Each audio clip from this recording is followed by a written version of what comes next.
Why do I believe in the Bible? Let's go. Because it's a reliable collection of historical documents written down by eyewitnesses during the lifetime of other eyewitnesses. They report supernatural events that took place in fulfillment of specific prophecies and claim that their writings are divine rather than human in origin.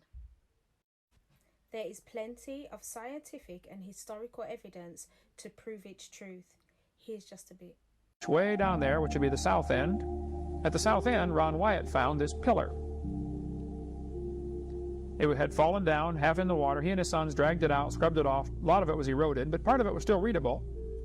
And it basically said something to the effect of, this pillar was erected by King Solomon to commemorate the crossing of the Red Sea. Gomorrah, the Bible says, brimstone came down. This is a picture of solid ash cliffs. Apparently the city was burned so badly by these raining sulfur. Ron gave me, and I have right here behind the curtain, some of the sulfur balls. I don't let many folks handle these because every time you handle it, some rubs off, okay? And then eventually they'll be gone. I've had several friends, even some scoffers, who said, I don't think that's true. And they went over there to the place where Ron said they were, and they dug through the ash, and sure enough, there are literally millions of these sulfur balls. The outside is kind of a white. I know sulfur is yellow. I taught science, okay?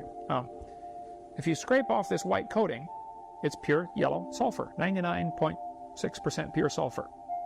You can smell it for sure. Apparently, burning sulfur dripped on that city, or rained on the city. As the sulfur would burn itself out, it would encapsulate itself in its own ash and shut off its oxygen supply.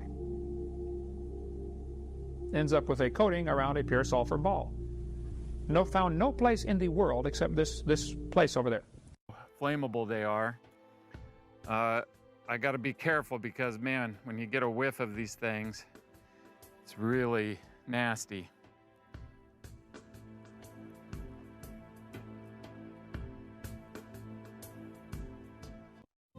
It's just really soft, and you can just see these layers up in here, and this ash stuff here. And it looks like right here, you can't really see it, but it looks like there's one of the holes where the sulfur balls have been into. So anyway, just wanted to show you up close here just kind of how it looks.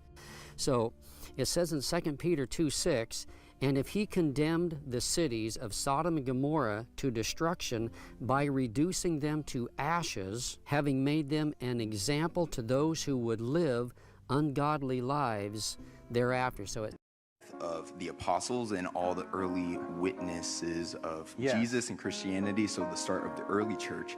Is it possible that the Bible has been tampered with, or things have been taken out? My friend J. Warner Wallace, the guy I mentioned a minute ago, cold case homicide detective, has a section in his book Cold Case Christianity that he calls the chain of custody. The apostles all had people that followed them and wrote about what they learned from the apostles, and then those people had mentors that they mentored, and then they had people that they mentored, and they had people that they mentored. So there's a chain of custody of what the New Testament said, and when you look at that chain of custody, you wind up with the same basic storyline that you have in the New Testament documents.